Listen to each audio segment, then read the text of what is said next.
Chosen one, anchor your spirit to every word I am about to say. That weight you have been carrying, the one sitting on your chest like a stone you cannot name, I need you to set it down right now, because it is over. Not almost over, not nearing the end, over. The struggle that has had its hands around your life for this entire season, the confusion, the warfare, the sleepless nights, the moments where you could not tell if you were moving forward or just surviving, it ends here. And the reason it ends is not luck. It is not chance. It is because of what you have done. You did not find this message by accident. The algorithm did not bring you here. God did. This is a divine appointment, written before the foundations of the earth were ever laid, scheduled for this exact moment in your life. You are standing at the threshold of the conclusion of the hardest chapter you have ever lived. In the next few minutes, I am going to hand you the official decree that declares this season closed. I am going to show you the exact moment this week when you unknowingly signed the enemy's eviction notice. And at the end, I am going to give you the declaration that seals this door shut permanently so it can never reopen. Do not click away. Your future self is on the other side of this message. If you leave before the end, you leave before the verdict is read. I know what the last 72 hours have felt like. It has not just been quiet, it has been heavy. A strange, thick heaviness that is difficult to explain to anyone who has not felt it themselves. Maybe you were lying in bed this week, staring at the ceiling at 3 in the morning, unable to sleep, running the same questions through your mind on a loop. Why is this taking so long? What did I do wrong? Is this ever going to change? Or maybe it was yesterday, sitting somewhere alone, and without warning, a wave of exhaustion hit you so deep, it felt like it was in your bones. Not the kind of tired that sleep fixes, but the kind that comes from carrying something too heavy for too long. You feel like you have been suspended between two worlds, the life you were living before and the life you were promised. And in that in-between space, something has started to whisper. The enemy has been planting a very specific lie in that silence. Listen to your own thoughts and you will hear it. He has been telling you that the reason everything feels stalled is because of something you did. He has been replaying a moment from this past week over and over in your mind. Maybe it was that moment when you walked away instead of pushing through. That moment when you went quiet instead of fighting back. That moment when you let go of something you thought you were supposed to hold on to. The accuser has been pointing to that moment and telling you that was the mistake. That was the turning point. That because of what you did, or what you did not do, the blessing has been delayed, the door has closed, and you have disqualified yourself from what was promised. But I need you to hear what the Word of God actually says about this season. Nahum 1:9 declares, "What do you conspire against the Lord? He will make an utter end of it. Affliction shall not rise up the second time." Read that again. Affliction shall not rise up the second time. The enemy has been trying to convince you that you are in a cycle, that you have gone back to the beginning, that the same battle is restarting and you have to fight your way through the wilderness one more time because of your choices. That is a lie constructed specifically to exhaust you. You are not in a cycle. You are in a conclusion. Think back to that moment this week when you went quiet, when you chose not to react, when you swallowed the words you wanted to say, walked away from the person or the situation that was trying to pull you back, and sat in the discomfort of your own restraint. You thought that was weakness. You thought that silence was surrender. But hear me clearly, that was not weakness. That was warfare. That specific act of restraint was the moment you handed heaven the legal authority to close this chapter on your behalf. You did not disqualify yourself from the blessing. You activated it. That silence was the signature. That walk away was the weapon. That moment you thought was your failure was the moment you won. The heaviness you feel right now is not the weight of punishment. It is the weight of finality. It is the pressure of a cord that has been stretched to its absolute limit right before it snaps. The reason it feels unbearable is because you are not at the beginning of something hard. You are at the end of it. Congratulations. It is all over.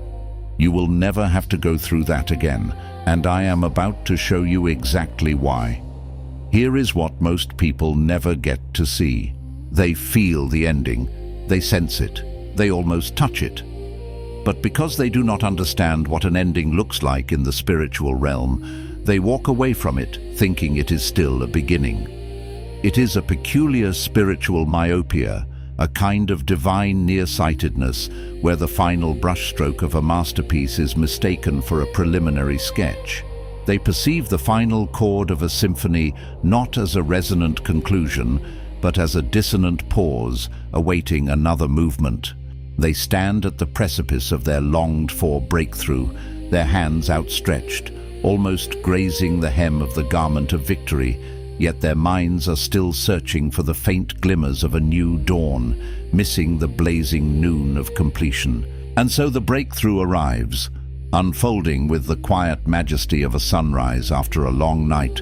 But they are not there to receive it, because they spent so long waiting for a conceptual distant door to open, a future portal, that they never noticed the one behind them. The very gateway to their past struggles had already been sealed shut, definitively, irrevocably, by the hand of heaven. This isn't just a closing, it's a divine lockdown of all that once held you captive, a cosmic barrier against recurrence. That sealed door is not abandonment, it is the epitome of divine care. That sealed door is profound, intentional protection. It is a sacred barrier, forged in the fires of your endurance and sealed with the authority of the Almighty. This spiritual sealing means that the insidious things that once had easy access to you, the recurring patterns of self-sabotage, the toxic relationships that drained your spirit, the spirit of confusion that whispered lies into your peace, the agonizing cycle of almost but not quite that left you perpetually on the brink of joy without ever fully stepping in, can no longer find its way back in. Imagine a fortress whose gates are now unbreachable, not to keep you out, but to secure your sanctuary within. You are not locked out of your destiny, rather, the enemy is locked out of your life. Its access codes have been permanently deactivated, its pathways eradicated, its dark tendrils unable to re-establish any foothold. This is not a punitive measure, but a liberating act of grace, a divine demarcation between your past wilderness and your promised land. And here is where it goes deeper, compelling us to peer beneath the surface of what you thought you knew. You have to understand what has actually been at war this entire season, because I assure you, it was not what your limited human perception told you. You have been tirelessly fighting circumstances, grappling with external events like a ship battling a tempest. You have been praying against situations, believing the solution lay in altering the visible landscape of your life. You have been rebuking outcomes, striving to reverse the manifest results of forces you couldn't fully discern. But the real battlefield, the true theater of this spiritual conflict, was never out there, in the fluctuating tides of your finances, the shifting sands of your relationships, or the elusive opportunities that seem to slip through your grasp. The profound and often unseen war was internal. It was the intricate architecture of your identity, the very blueprint of your being. It was the deep, subterranean belief system about who you are at your core, what you truly deserve from the hand of a benevolent God, and whether heaven actually moves on your behalf specifically, or if you are merely an afterthought in the grand divine tapestry. The enemy was never primarily after your finances. Those material resources are merely symptoms. He was not truly after your relationship. That partnership is but a reflection. He was not fundamentally after your opportunity. That open door is simply an expression. He was after something far more foundational and insidious. He was after your theology. He wanted to corrupt the very way you see God, to distort the lens through which you perceive divine love and power. Because if he could cunningly twist your perception, if he could make you truly believe that heaven is slow in its responsiveness, that divine promises, like perishable goods, expire with time and circumstance, that God finishes things for other people with swift decisiveness, but stalls for you, leaving you in a perpetual state of limbo and delay, then he would not need to exert any further effort to take your blessing. You, in your weariness and distorted understanding, would hand it back yourself, surrendering what was already yours by divine decree, convinced it was never truly meant for you. This internal erosion of faith is the enemy's most potent weapon, turning your own mind into a prison. Think of Elijah, not the iconic triumphant Elijah standing on Mount Carmel, a colossal figure calling fire from heaven, defying the prophets of Baal and shattering their false gods. Every preacher and Sunday school lesson goes there, highlighting the spectacular display of divine power. No, let us rather think of the Elijah sitting under the desolate juniper tree afterward, a stark contrast to his recent glory. Victory was still fresh on his hands, the echoes of Baal's defeat still ringing, the blessed sound of rain finally falling on the parched, dry land, a testament to God's faithfulness. And yet there he was, utterly depleted, running from the threats of Jezebel, a solitary figure consumed by despair. He was not celebrating, he was begging God to take his life. His lament was raw, visceral, echoing the cries of a soul pushed beyond its limit. I am done, I have had enough. I am the only one left, and I cannot do this anymore. This was not a prophet doubting God's existence, but a man profoundly exhausted by the very intensity of divine assignment. And here is what heaven sent him in that moment. Not a fiery sermon about his lack of faith, not a sharp rebuke for his fear, not a theological lecture on God's omnipotence. None of the things we, in our human wisdom, might think a disheartened prophet needs. Instead, heaven sent pure, unadulterated tenderness manifested through the ministry of an angel. The angel provided bread baked on coals, a simple, warm sustenance, water, cool and life-giving, rest, deep and undisturbed. The angel touched him twice, gently waking him, urging him to arise and eat, because the journey is too great for you. God met Elijah's profound exhaustion with compassionate tenderness, not with correction or condemnation. And then, and only then, after the physical and emotional restoration began, he whispered. Not in the mighty wind that tore mountains and shattered rocks, not in the earthquake that shook the very foundations of the earth, not in the consuming fire that scorched the land, but in the still, small voice, the gentle sound, the softest of whispers, a profound intimacy that could only be perceived by a soul no longer reeling from the shock of battle. Because people in that level of depletion, those who are truly running on empty, cannot receive thunder. They cannot absorb grand pronouncements. Such intensity would only overwhelm their fragile state. They need proximity. They need the gentle presence, the tender hand, the quiet reassurance that speaks directly to the aching heart, not the weary mind. And what I need you to hear, to truly absorb into the deepest parts of your being, is this: that same sacred proximity, that divine tenderness, is precisely what you have been experiencing in the quiet seasons of your life.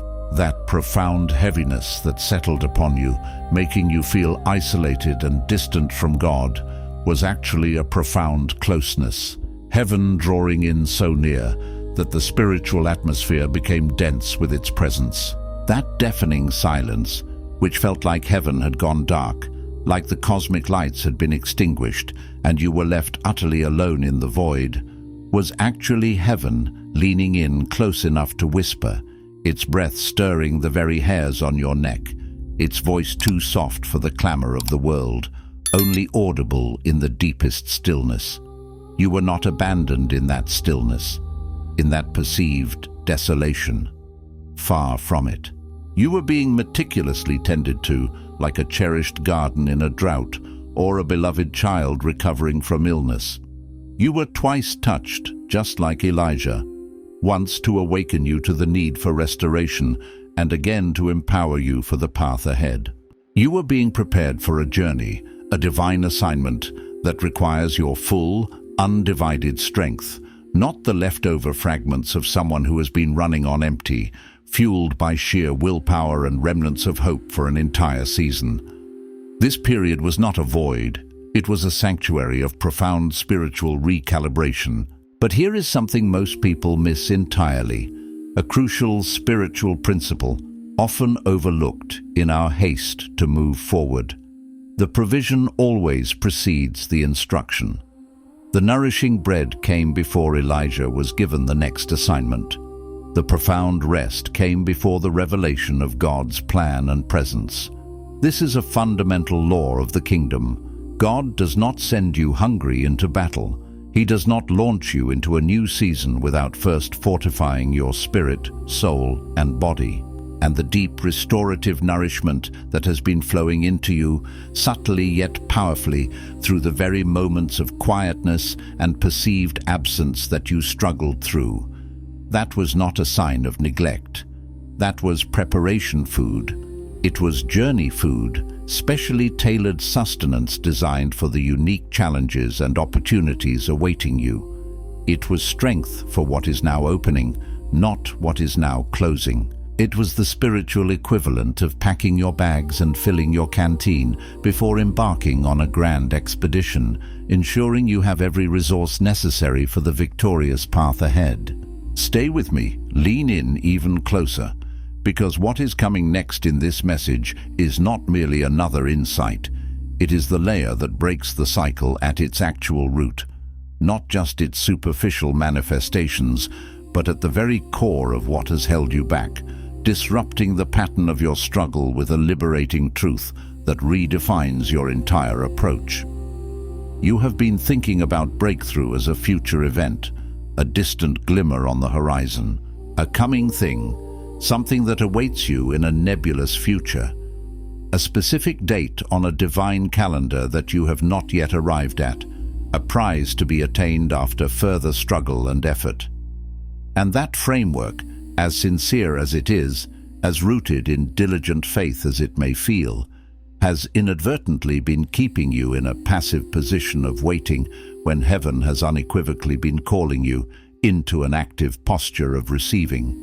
There is a profound, often misunderstood difference between these two states, a chasm as wide as the heavens. Waiting is largely passive.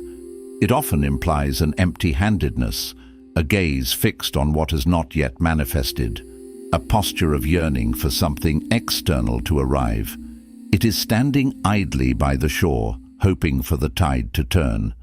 Receiving, conversely, is active, dynamic, and engaged. It is oriented toward what is already in motion, a recognition of the divine flow that is already present and available. It is opening your hands and heart, digging channels, preparing vessels, ready to hold what is currently being poured out. Think of the extraordinary story of the widow in 2 Kings, a woman on the brink of financial ruin, facing the heartbreaking loss of her sons to debt slavery. She did not passively wait for oil to miraculously appear. She moved. She acted in faith.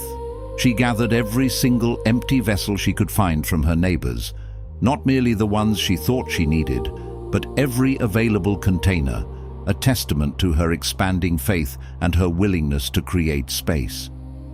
And then, at the prophet Elisha's instruction, she began to pour from her single cruse of oil.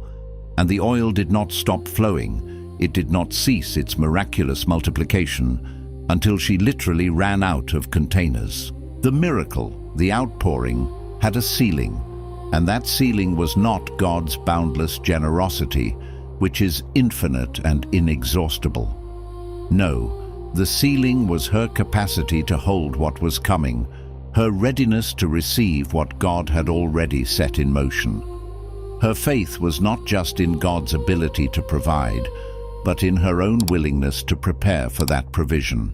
And I need to pause here to create a sacred space for an honest, searching question that goes beyond mere intellectual assent and penetrates into the depths of your practical spiritual life.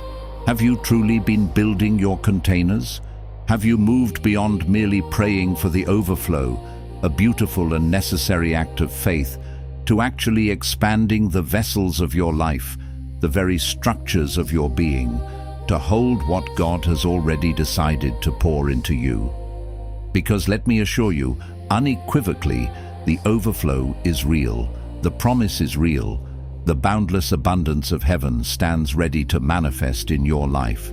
But if the interior life, the unseen architecture of your spirit and character is not being actively expanded, if the character that defines you, the discipline that guides you, the consistency that anchors you, the integrity of who you are when absolutely no one is watching, when the spotlight of human approval is absent, if those vessels have not been stretched, meticulously cleaned and fortified, then the oil, the blessing, the miraculous flow will stop early. It is not an act of divine punishment, a punitive withdrawal of grace. It is a fundamental spiritual physics. You cannot hold, sustain, or steward what you have not built the capacity for. Imagine trying to catch an ocean with a thimble. The ocean's generosity is not the limit, but the thimble's capacity is. The stopping of the oil is a gentle, divine pause, an invitation to grow, to expand your inner landscape, so that the next outpouring can be truly limitless, sustained, and abundant. And what is coming next will likely shift something inside you that you did not expect, perhaps even something you have unconsciously clung to. It always does, for truth often reshapes us in unexpected ways. Because here is where the confrontation truly begins, the moment we shine a light on the hidden drivers of your spirit, that profound restraint you practiced this week, that conscious decision for silence in the face of provocation, that deliberate walk away from conflict, that arduous moment you swallowed the sharp retort and stifled the immediate reaction. I told you that was your weapon, a powerful tool in your spiritual arsenal. And it was, truly. But now, I need you to sit with the deeper implications, to honestly confront why it was so incredibly hard. Why did walking away, an act of strength and self-preservation, feel so profoundly like losing? Why did silence, a choice for inner peace, feel like an ultimate surrender, a waving of the white flag? Why did not reacting, a demonstration of spiritual maturity, feel akin to dying, a visceral loss of self?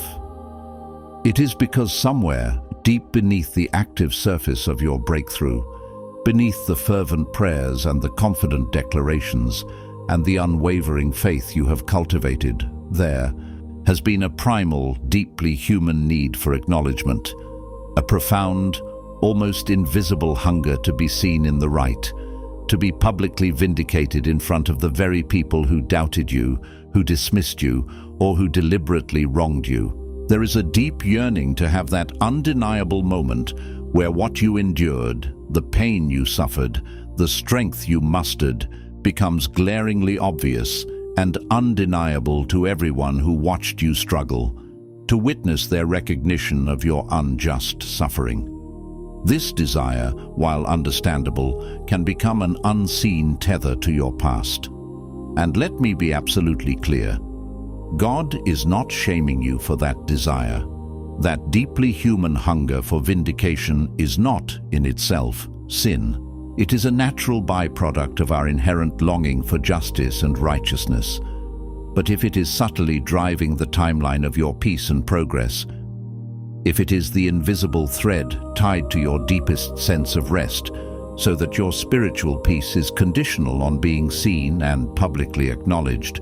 If your trust in divine timing is contingent on vindication arriving publicly, swiftly, and visibly, then what began as a human motivation has subtly transformed. It has become a chain dressed in the alluring garb of a spiritual motivation. It's a gilded cage holding you captive to external validation. Consider the epic journey of Joseph. He did not get to see his brothers bow immediately, nor did he receive instant recognition for his integrity or his prophetic dreams. His path was a brutal crucible. He went from the deep, dark pit of betrayal to the house of Potiphar, where he faced false accusations, then to the desolate confines of prison, before finally ascending to the opulent palace as second in command of Egypt. This journey spanned years, a full and rigorous formation that forged his character, purified his heart, and expanded his capacity for divine purpose. And the vindication, when it finally came, years later, was not primarily designed for his personal satisfaction or the gratification of his ego.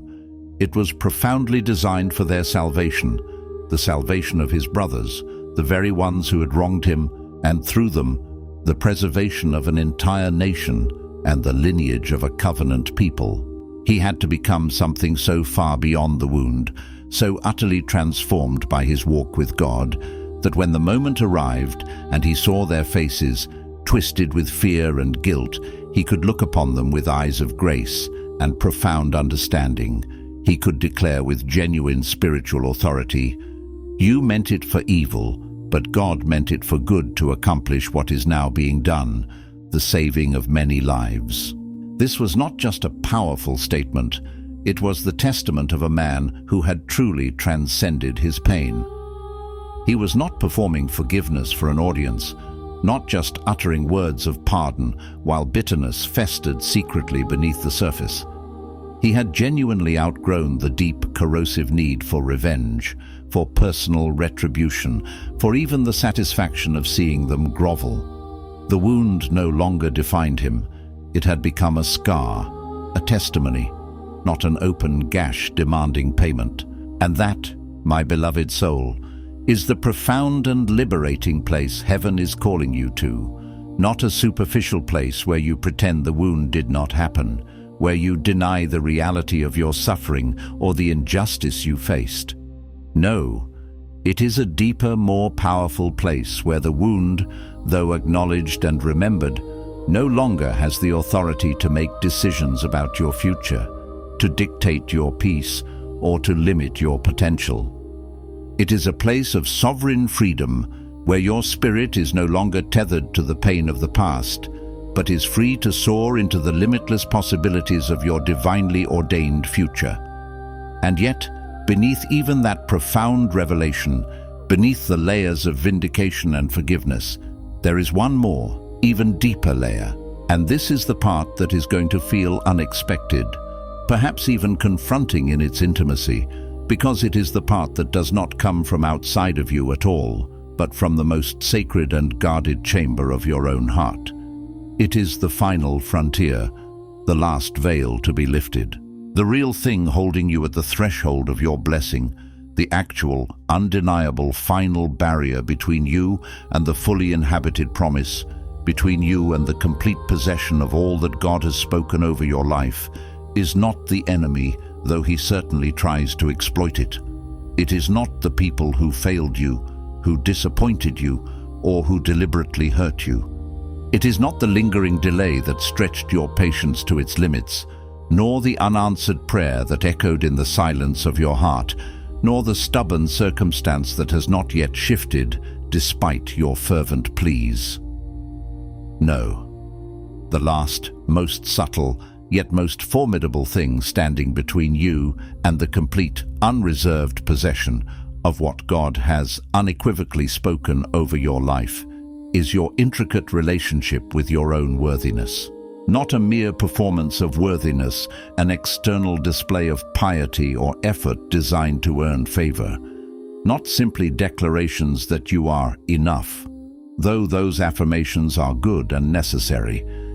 It is an actual, deeply rooted interior agreement, a profound and unshakable conviction in the reality that heaven chose you specifically, deliberately, with intentionality, not by cosmic default, and certainly not by some divine mistake. It is the understanding that your unique name, your very essence, was written into the grand tapestry of divine purpose before your name was ever inscribed on a hospital birth certificate.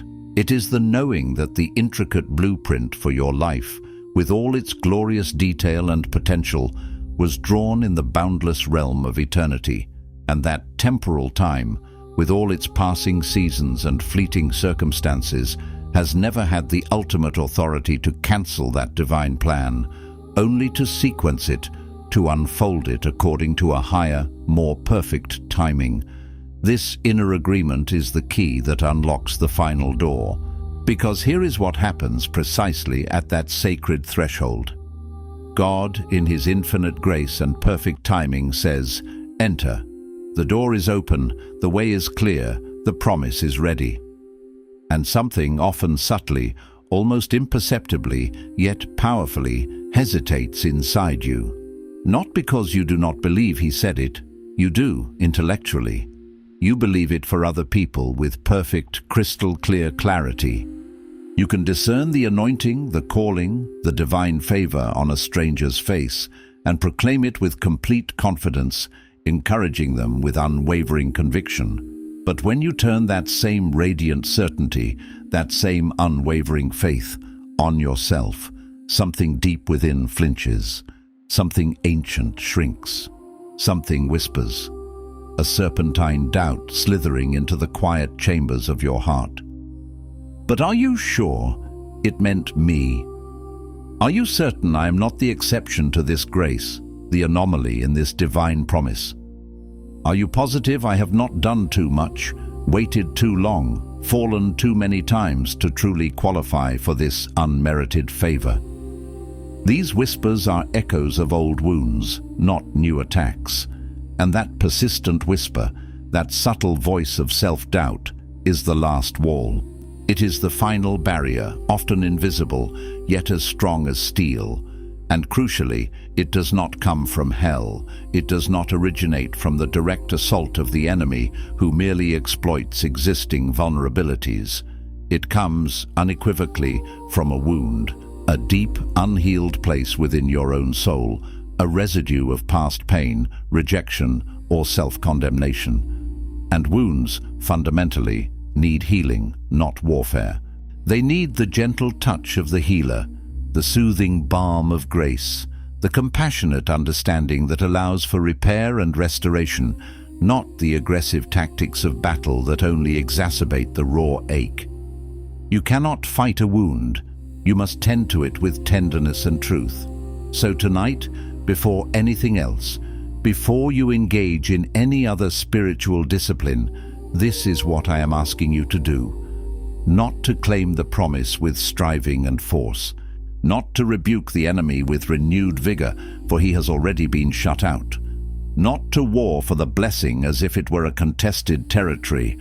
I am asking you, with every fiber of your being, to simply receive, to open the deepest, most guarded places of your heart and soul, and let what God has already irrevocably spoken over you land fully, deeply, and completely in those interior places you have been unconsciously protecting, shielding from even divine affirmation. To stop standing just outside the threshold of your own life, your hand hovering over the doorknob, waiting for permission that has already been abundantly, freely, and eternally given. Step in. You are not the exception to grace. You are not a footnote to the divine narrative. You are not the asterisk next to the promise, denoting a condition or a caveat. You are, in the most profound sense, the very reason the promise was made, the object of heaven's unwavering affection and intention. And it is time to walk through that door, not because you finally earned it through tireless effort, not because you finally figured it all out with intellectual prowess, but because you were always, from the very blueprint of eternity, supposed to be on the other side of it, living in its fullness, basking in its reality. Place your hand on your chest right now. Feel your own heartbeat, a steady rhythm of life pulsating beneath your fingers. That unwavering sound, that consistent beat, is a sacred symphony that heaven chose to keep going, deliberately, miraculously, through absolutely everything you survived, through every storm, every valley, every moment of despair. And now, with that tangible reminder of enduring life, speak this over yourself with everything in you. Let it resonate in every cell of your being. I release the weight of this season. I release the lie that I disqualified myself. I release the need for public vindication, and I trust heaven's timing and method. I am not behind. I am not forgotten. I am not the exception. I am exactly who God said I am, chosen before the foundations of the earth, covered by grace that does not expire, and standing right now at the conclusion of the hardest chapter I will ever live. This door is sealed behind me. That season cannot follow me forward. I walk into what has been prepared for me, not striving, not performing, but receiving, fully, freely, and without apology. The decree is real. The promise is mine. And I will never have to fight that fight again. It is finished, and so am I, with everything that tried to stop me. If this message reached something inside you that has not been reached in a long time, do not move past this moment alone. Share this with someone who is standing at their own threshold tonight, someone who needs to hear that their silence was a weapon and their exhaustion is not failure, but finality. Leave a word in the comments. Tell me what broke open in you today. And if you are not yet part of this community, this is your sign to stay, because there is more coming, and what is ahead of you in this channel is connected to what God is building in your life right now. This was not random. Stay close. You are going to want to see what comes next.